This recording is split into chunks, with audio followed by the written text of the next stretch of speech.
We're here in the studio for the Work Sucks podcast with me, Toby Kang, and my co-host, Callie Adamson-Bakken. Great to be here again. It always makes me so happy hearing the song.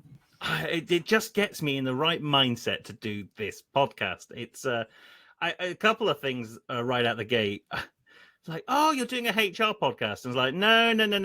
This is not a HR podcast. It's an entertainment format. Yes, some of the people we talk to work in HR, and I, in fact, also do. And tangentially, Callie, you kind of do, even though you definitely say you don't.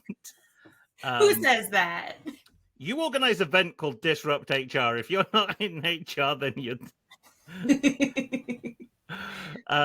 So yeah, this is primarily an entertainment format to really just uncover like the shitty bits of work that happen from time to time, and to surface them and think about how we might design workplaces of the future. The other thing, Callie, I need to tell you as well is last episode I got picked up by one of our listeners for saying that doing the drum intro for this podcast would be really easy and I could learn it in a day. Apparently I said that. That would have been because I had maybe one too many whiskeys during the last podcast. But he is a future guest. Mr. Steve Folger has told me that is a hugely reductive way to look at the drumming community. So I want to take this opportunity to publicly apologize to Steve, as Callie's camera has just unplugged. So I can still hear you, I think. Yeah, I'm still here. I'll be back in a second. Sorry. Well, the EOS webcam utility has been disconnected, is what we can see here as the viewer. But yeah, Steve, if you are listening, my dear friend, I am going to publicly recall my statement saying that playing that drum intro would be super easy, because I don't think it would be. However, I will lay down the gauntlet, Steve, and that you are going to be a future guest, and I know that you have a drum kit at home, that if you come on the episode with your drum kit and try and play that jingle for us, you will go down in Work Sucks immortality. How about that? We could just have everyone bring the random instruments that they play. I think that got started last time, probably, right? Oh yeah, he had Fraser, what did he have? I forgot. Some historical instrument that I don't know the name of. You have historical instruments in America, don't you? Not that one. A cello or a bass? Hey, we'll have to go back and listen to it. Anyway, that was the last episode with Fraser. If you've not listened to that one, that was such a cool approach that he took to answering his questions. But let's move on to today's guest, because let's stop living in the past. Let's live in the here and now and start the podcast. It is my absolute pleasure to welcome to the Work Sucks podcast, Elles Skony. Hey! Yay! Hey! How you doing, my friend? Here. Thanks for having me. Pumped to be here. Cool. So, where in the world are you? What time is it? What's the weather like? I'm in Chicago. I wish it was like an appropriate time to have a drink like you're having, Toby, but it's 2:45 and it's really sunny and hotter than expected for September. So that's what we're doing over here. Nice. Callie, I didn't ask you what the weather's like where you are. What's the weather like where you are? So it's really funny. I met someone who was in town from New Jersey in the same weather that you're having in Chicago. And they brought all like sweaters and jeans to come to Fargo, North Dakota. And it was 90 degrees yesterday. Joke's on you. Like we have too. There's some people are traveling in 2 weeks to an event in Chicago, and they're like, how should I dress? And I'm like, I don't know. Could be 45, could be 90. Just bring layers. We don't know. I feel like you glossed over the event. So they're traveling to Chicago for what event next week? Or in a couple weeks? Fractional People's annual member event. So yeah, we have about 100 members who are coming in to learn and grow and talk about our businesses headed into 2026. That's very, very cool. So if you're not following Elles on LinkedIn, do so, because you're about to hit a load of FOMO in the coming weeks, knowing that you're not going to be at that event if you've not got a ticket. And you two are bound by event planning. Callie does a lot of event planning. I try and help Callie with event planning, but I think I actually just kind of get in the way more than anything. by just adding more events into the planning process, to be honest. But anyway, events aside, we are all bound by trying to make the world of work a little bit better if we can. And part of that process is to have this cathartic experience, Ellis, where we're going to dig a little bit deeper into your career history. So are you ready to run the Work Sucks Gauntlet of 7 big questions? Yes, let's do it. Let's Okay. go. Right. Question number 1. What was your worst interview experience?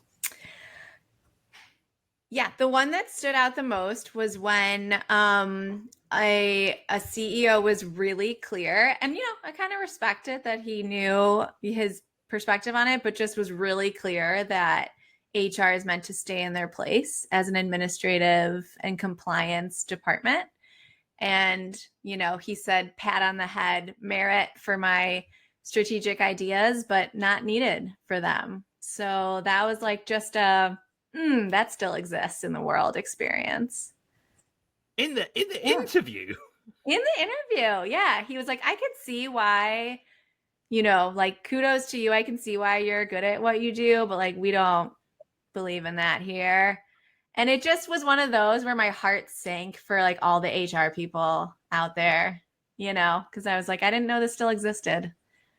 Yeah, very, very little dose of reality in my progressive HR world to be like, oh, those people, that's still there.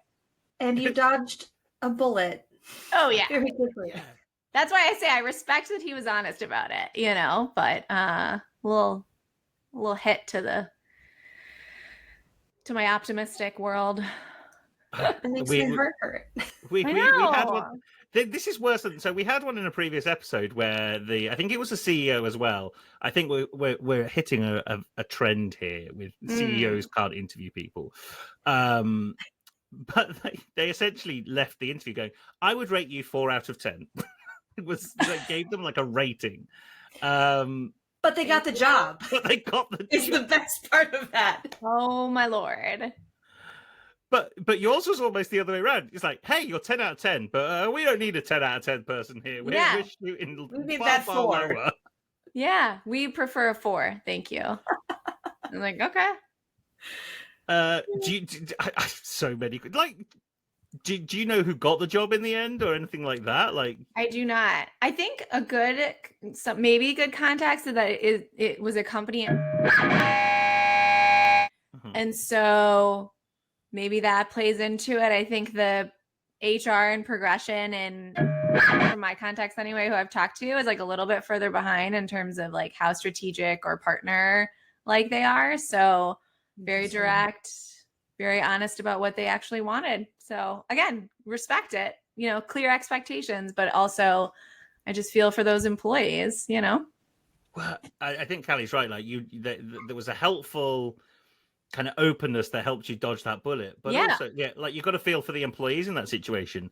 But I would question a CEO who doesn't want the most like forward-thinking part of that department. Like, oh, actually, we're okay in the past, and it's like, and it was like, it was kind of like, we can't do that. Like, we're not going to focus on that.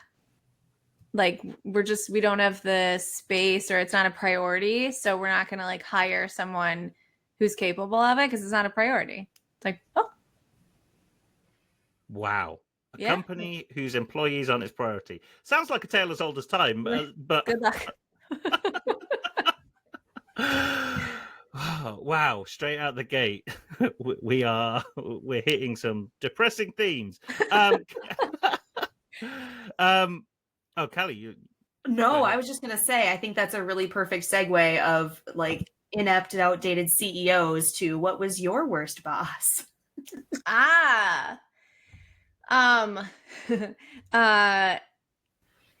My worst boss, it was one of like, very kind person, but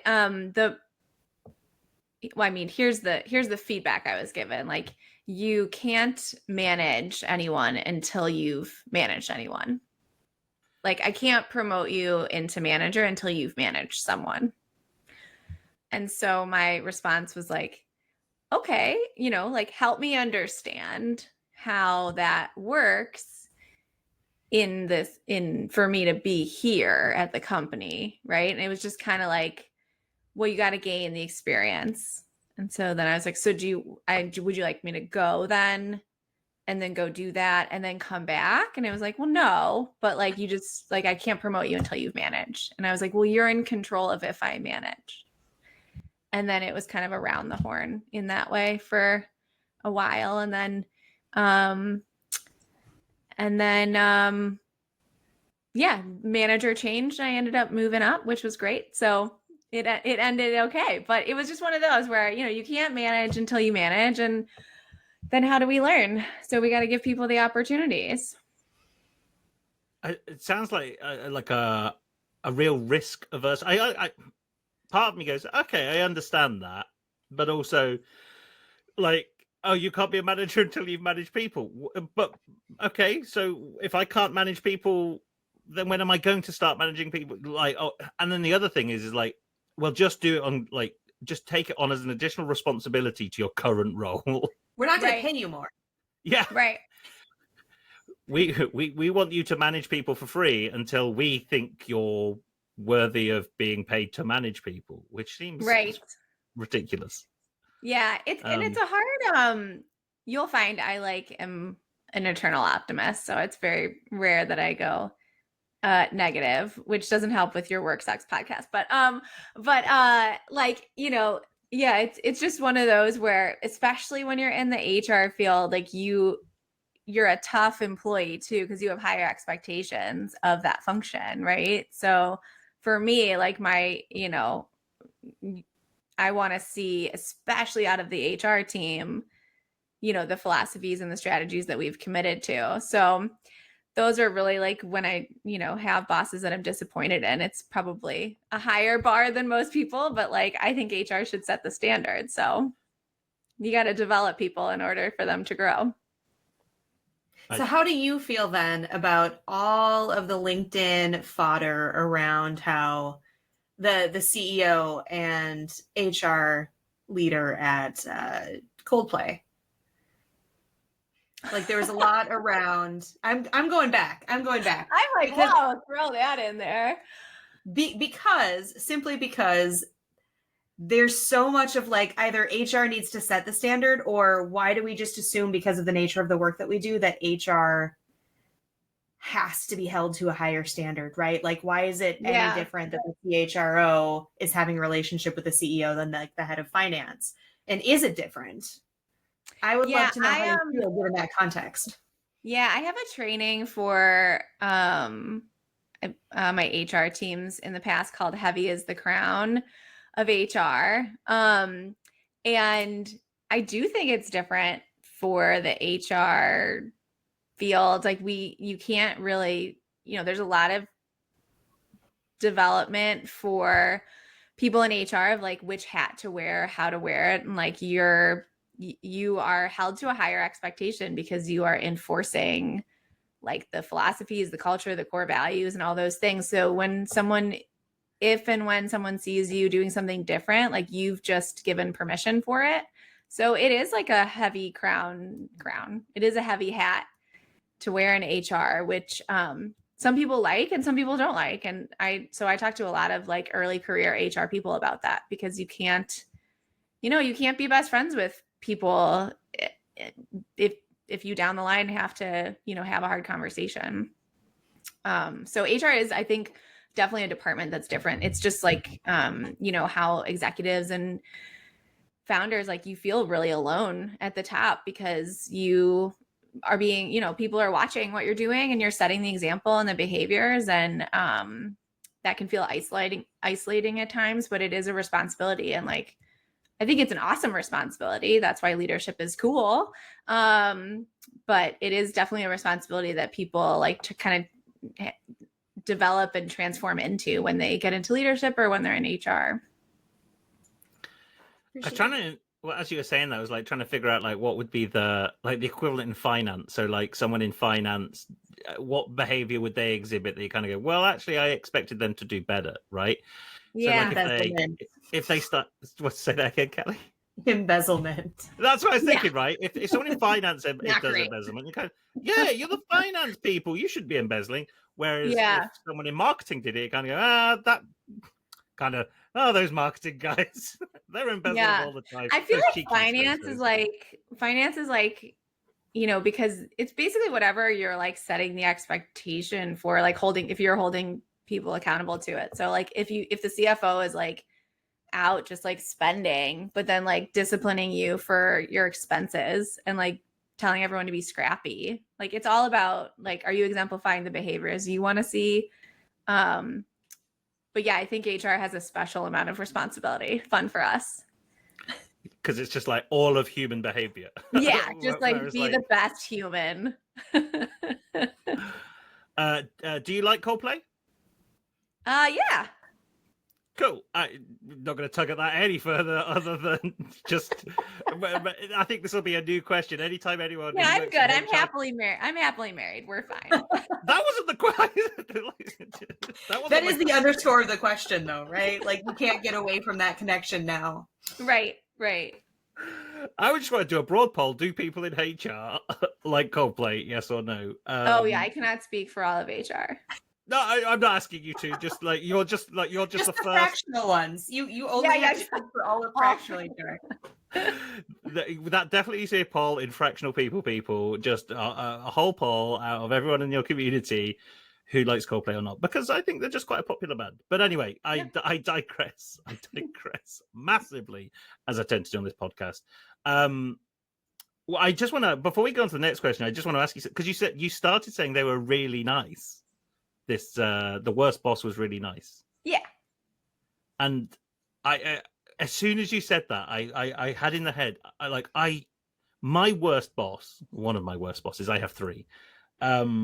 But they're all like the worst for different reasons. But one of them was like, he's lovely. He's such a cool guy. I got on with him. I could go for a drink with him. I had great conversations with him. But my goodness, he was a terrible, terrible boss. Like, Yeah. And I think it's such a shame, right? It's like, because the thing you said that kind of struck a chord was that you're not in that role to like be friends with people, like as a leader or in HR or whatever. Like your MO isn't to make friends with people, and I think that's what he did, right? He tried to make friends with people, which is I know it's what Michael Scott does in The Office, and that doesn't work.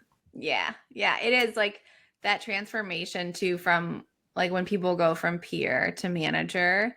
It's a really hard transition, and so I always say like just hit it head on, like just address it and reset like the relationship, because it can't be both. Like it just is, when your responsibility is to coach and manage and drive, the team in that way, it's really hard to have both. So at least just communicating about it. Like you can definitely still be friends, but just like acknowledging, so that kind of passive conflict doesn't come up. It's interesting because I did have a friend, like a boss, who became a really good friend, but because he was brutally honest.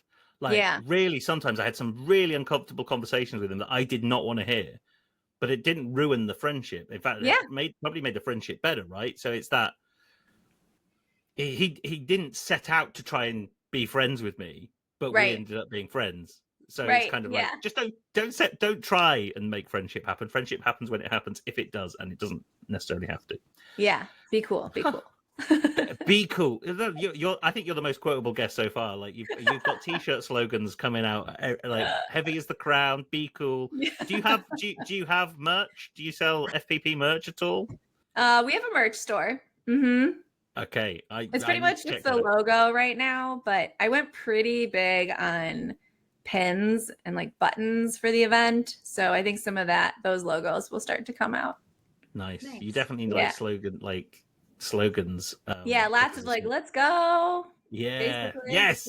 Yes. Abundance. Yes. Yeah. Heavy is the crown. Like that. I think there's a market for that shirt.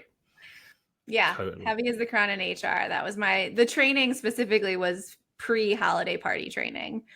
So it was like, okay, we're coming into holiday party season. And we would watch, there's this funny guy on YouTube who like drinks wine and just like bitches about work. Matt Delasai. Is his name Toby? I think. Yeah. And he talks about holiday parties. So we would start by watching that, which is hilarious. And then I would actually train them on how to behave or what to do if you see things at holiday parties are just heavy as the crown. That sounds like a pretty awesome training experience. Yeah. But let's now ask you the next question. Yeah. Beautiful segue. What's the worst training experience you've ever had? Yeah. I was thinking about this one, and the worst training. So there's a lot of sessions I've been in where you walk away and you're kind of like, that wasn't like a good use of time. But I think like the training that I came out of where I was like kind of real triggered, it was a DEI training. And it was from a company that just was like, you could, it wasn't very custom to the company I was at. It was just kind of like they just had their off the shelf stuff, came in and did it. And it was like one where everything was like 10 years old. Like the content was just 10 years old. And it wasn't the training I wanted it to be for the team that was there. And it also like just reinforced some like old stereotypes and things. So it just kind of did the opposite of DEI training and like the opposite of inclusive training. And so that was the worst one where I walked away like it wasn't just a waste of time. It actually like reinforced things that I've been trying to like not have in this culture. So that's the one I thought of. And that world moves so fast. Yeah. If it feels like 10 years behind, 10 years is like, oh, I got to get this off my chest. Because literally, before I came back into the log cabin to record this, I was watching House.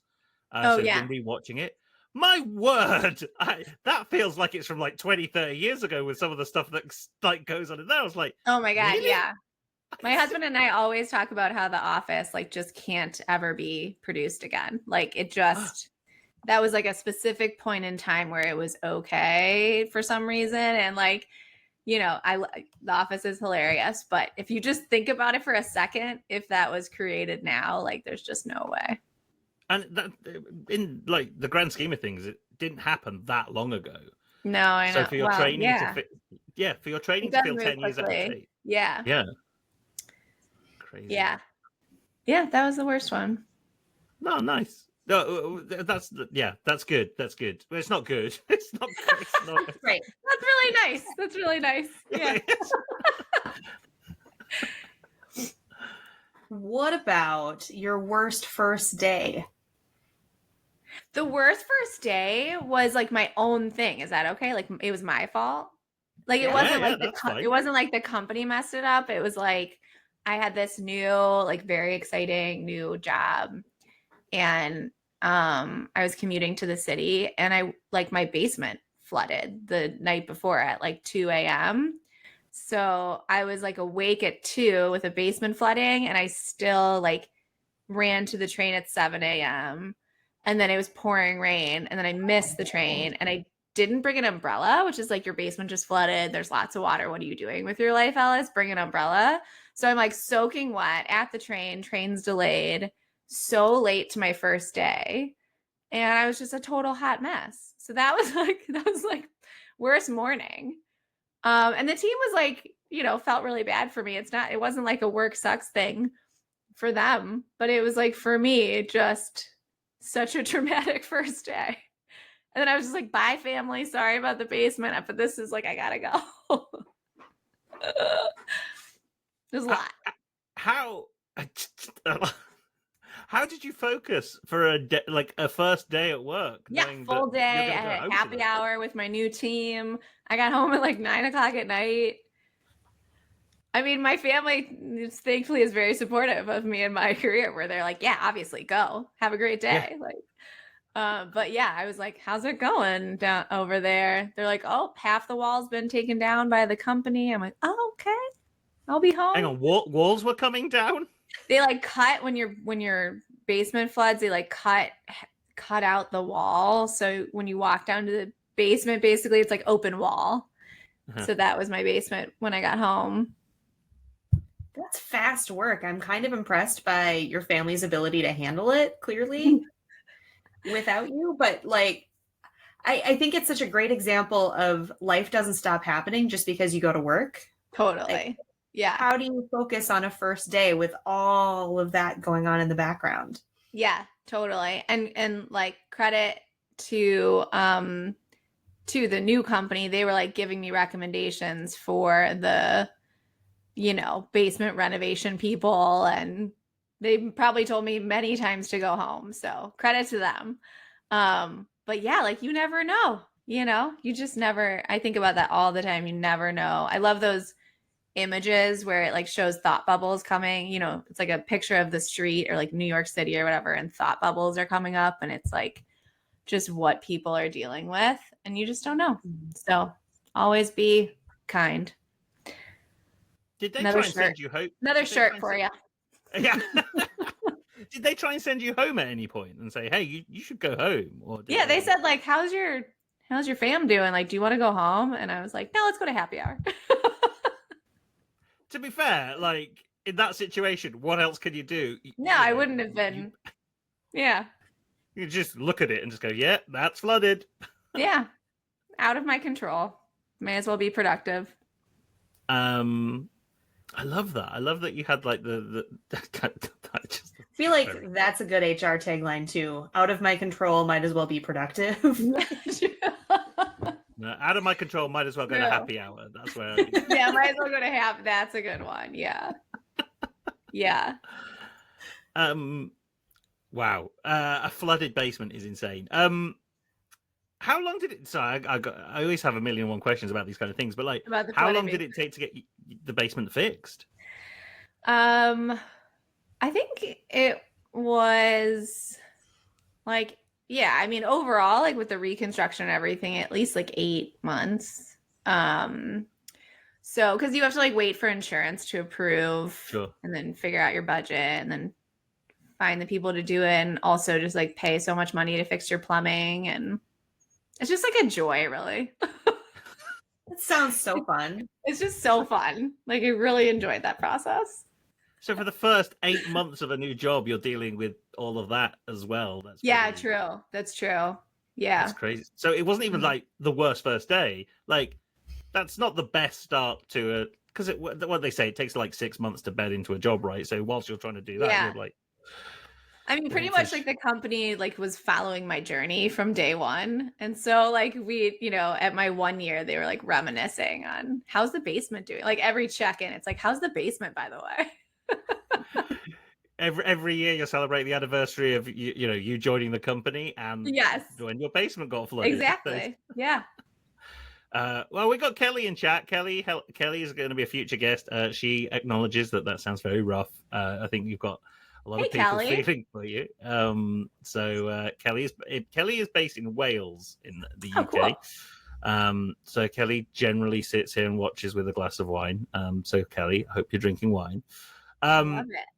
And talking about going to work, we're going to throw in the bonus question now. We kind of throw in the bonus question every so often just to see where you rank against all the other guests. But what's the longest commute in time that you've ever had? Like on a regular basis? Yeah.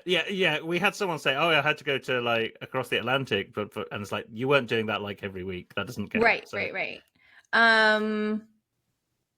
My longest commute, I mean, it was probably an hour 20.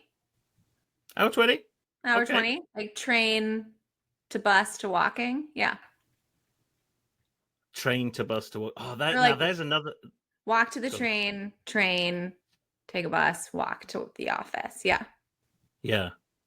We haven't been asking that about like the different modalities of commuting as well. Trains, planes, and automobiles. Yeah. Yeah. So my longest commute I think was about 2.5 hours, 2 hours 45.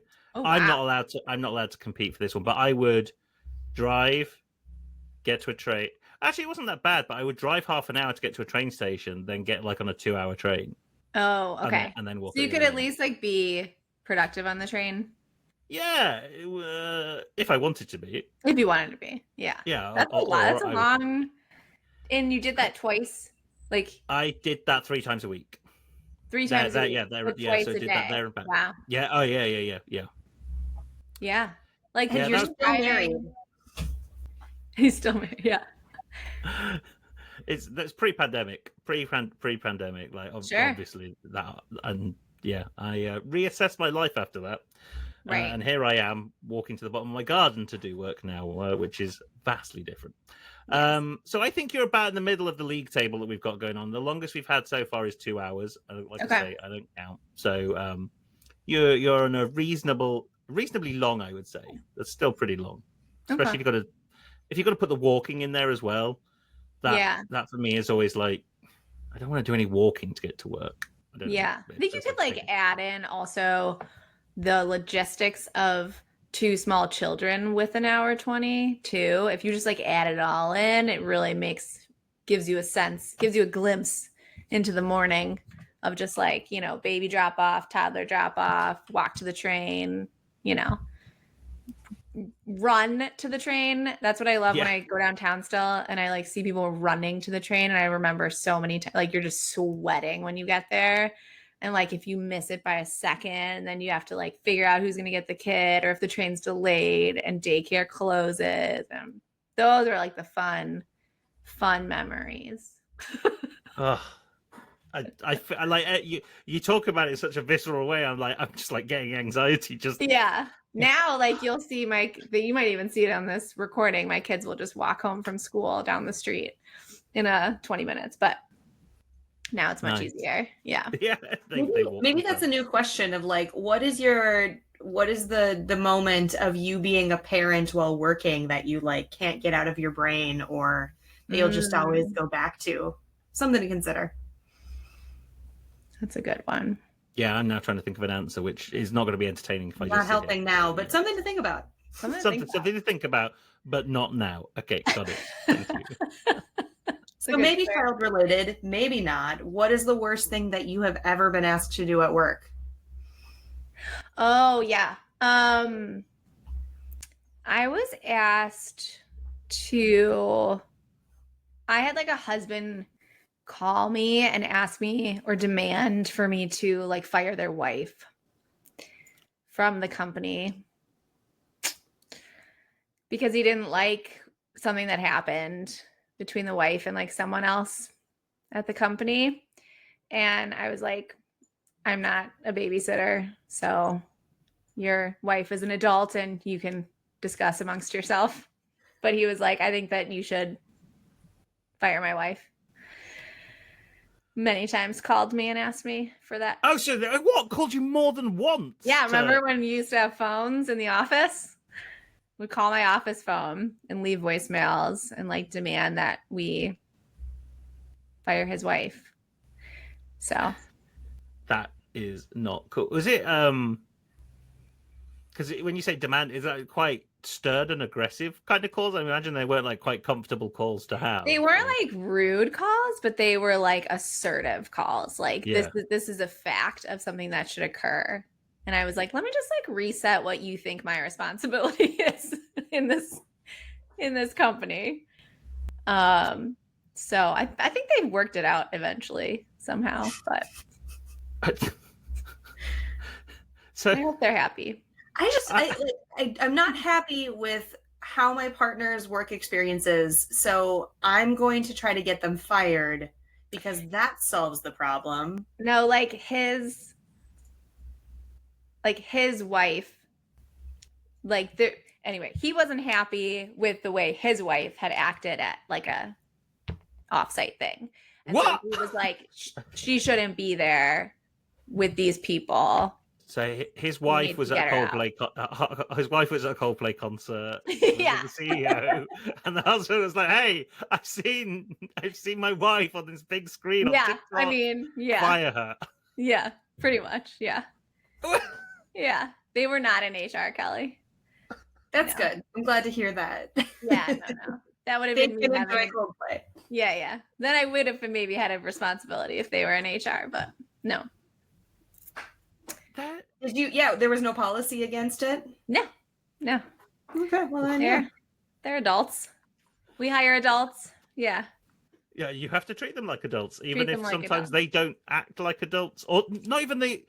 That's the weird thing about this, like the world of having employees, right? Is like that wasn't even anything to do with the person that you have the relationship with Yeah. at work. It's some random dude called, not random, but pretty random, to call up and say you should fire my wife. Yeah, like it's the company's responsibility that my wife took these actions. So Huh.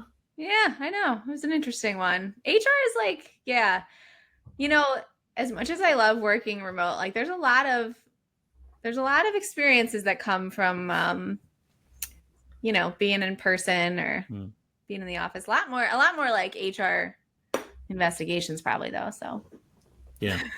Yeah. in person. Yeah. Okay, so if we move on to the next question, what's an easy change that would have made a huge difference at the world of work for you? My thought on this was like just generally if people would like take a breath sometimes. I'm like a lot of my background is in like conscious leadership training, and so sometimes the sense of urgency and like the stress and the nervous system, and so sometimes it's like could be as simple as like just like take a breath in your day or before you call me and ask me to fire your wife or whatever it is. That's the only thing that came up for me. There's like technical things or tactical things that I could probably think of for easy changes, but in general I find like when you can just help people become more conscious of what they're stressing about, just take a breath, it would just the whole world would be better. T-shirt slogan number 6. Just take a breath. Like Take a breath. Again, the boss that was like kind of open with me and then became friends with, he always like the piece of advice when I got stressed about work is like, if you don't do this now or it doesn't get done today, what are the consequences? Yeah. Like, realistically, what's going to happen? It's like, well, nothing. No one will care. It'll just pass by. It's like, I think you either get workplaces that are like that, like that it's like, hey, take a breath and chill, because it's literally not going to be the end of the world. We are a company doing this kind of thing, that things in life go wrong. Chill. Yeah, we're not saving lives. No one will die. No one's going to lose anything. Yeah, depending on the business, but usually we're not saving lives. Absolutely. But on the other hand, I've worked in places where it's complete opposite. It's like, well, if we don't do this in the next minute, the whole world will blow up and the managing director will come in and fire 6 people. I mean, that's creative agencies for you. But I won't work in one of those again. But you just live life literally on the edge. Yeah. And that's not a nice place to. I don't think anyone enjoys work like that. I don't. Some people might, but I don't know. Maybe. Take a breath. Take a breath. Yeah. Callie, what's the next question? I was going to say words to live by there. All right. Yeah. Just.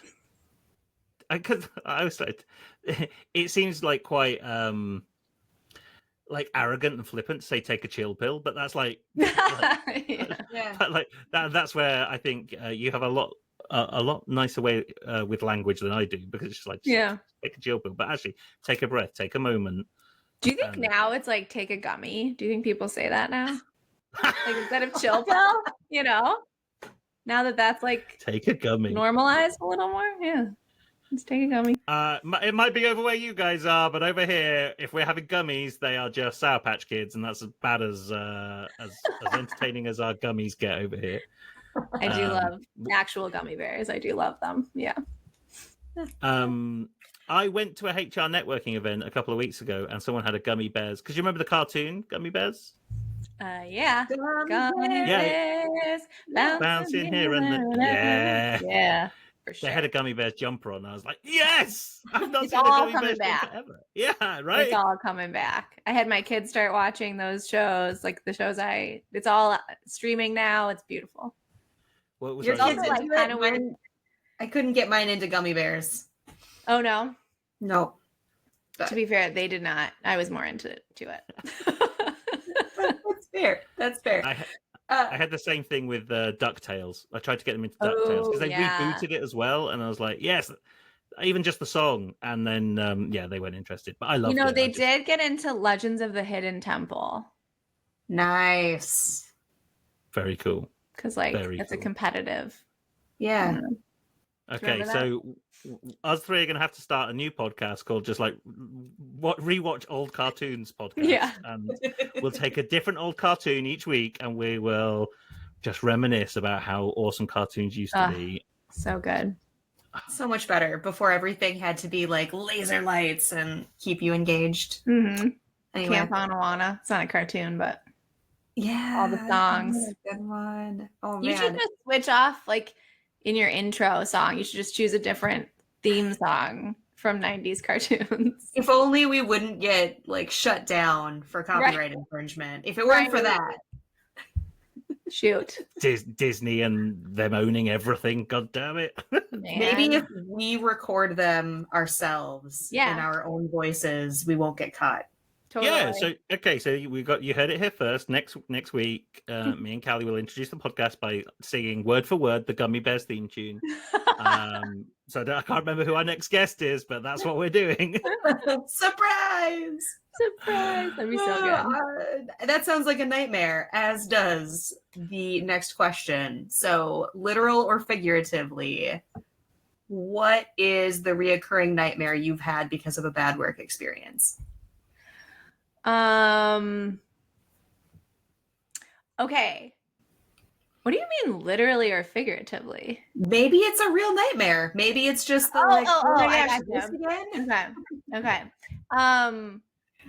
All right. I don't know if I can say I like actively have this nightmare, but the story that came up for me when I read this question was again with like the in-person experience being much more formative in my HR career than otherwise. Is I did have someone who like, we were doing layoffs at a company and he ran down the hallway screaming like I got fired, and then barricaded in his office and started throwing like his stapler and like throwing stuff at the door. And so we had to like shut the door. And so that was like a nightmare scenario when you're like fresh out of the gate, HRLS, like, calling security, and then security comes and she was like shorter than me. And I was like, we gotta get someone else up here. This isn't gonna work. Yeah. So we called someone else, but he needed to take a breath, let's say. Yeah. So just staplers, being thrown at you, people not liking you. That's the nightmare. And I think if we reflect on some of the conversation that we've had today, staplers probably don't exist that much in offices anymore, right? It's right. Increasingly paperless, So what else? I can't believe I'm going to say this, but what would you throw instead of a stapler? Like, what kind of stuff does a modern office have? Because you don't have printers or photocopiers really anymore. I mean, I feel like I would hope that there's a stapler, even if just for like the vibe. But Callie's going with what do you got? A ping pong paddle trophy. It's a trophy. That's cool. I have a trophy. Yeah, people have trophies. Too far away now. Yeah, trophy. Maybe not people who are getting fired and throwing things, but maybe. Yeah, maybe. I guess your phone. You throw your phone. Your water bottle, like your Stanley. That would be. Yeah, you're gonna move out of the way if that comes flying at you. That is quite a nightmare. Piece of kit. Yeah. Yeah. Or they just hop off. They hop off the Google Meet. Boom, off. Yeah. They click really, really hard. Yeah. Yeah. Okay, Callie, we're at the end of the questions. That has flown by. Callie, give us a lowdown. What have we heard about today? What are your thoughts and feelings reflecting on this app? That you are the most optimistic person I think I've ever met. Like, you have these real stories. You're like, yeah, the security guard wasn't big enough to help me manhandle the guy with the stapler. It's fine. Yeah. I have another shirt. Nothing is permanent. That's in FPP, we talk a lot about that. Nothing is permanent. Change is constant. Just. Well, I think, where can people find you, follow you, and hang out with you more, apart from Chicago in a couple of weeks? Because I think if there are anybody out there in the world of work that feels a little bit not optimistic, you're going to get optimism from you. So how can they follow you, find you, and hang out with you? They can follow me on LinkedIn, Elles Skony, and then Fractional People on LinkedIn. I post lots of motivating quotes because in the entrepreneurial world, it's like a total roller coaster of emotions. So we try to always support each other and just lift each other up. So it's very optimistic. You'll see that tone come through. My new shirt is going to be, I haven't cried this week. That's my entrepreneur roller coaster moment. Yes. I did it. I didn't cry, or I haven't cried yet. Yeah. I haven't cried yet. Yeah. I know we have a For Those Kind of Days channel for those kind of days. But then we also have Celebration Station, Aww. Because it's like this. So that sounds like a great community to be a part of. So what's the best way for people to join the community if they're like, this is the fractional people space I need in my life? Yeah, if you're like a senior HR leader who's doing the entrepreneurial thing and building your business, you go to fractionalpeople.com and you can apply. Toby knows the deal. I'm in there. He's in there. I hang out more in Celebration Station just to get the positive vibes. It's just like I want to know that it's all going to be okay. So I'm going to read some of that stuff in there and kind of go, "Hey, look, it isn't that bad." Yeah, you can choose your mood, choose your path. For sure. Yeah, you really can. It definitely definitely helps me regulate my mood when I'm at work. But yeah, okay. Well, this has been awesome. We've got Kelly in chat. Kelly is actually going to be our next guest in a couple of weeks. So go Kelly. Tune in for that. But for now, Elles, thank you so much. We really appreciate having you on the podcast. Thank you so much. This was such a welcome discussion in my day, and you both are amazing. So thanks for having me. Right back at you. Thank you so much for the positivity that you brought to the show. I really appreciate it.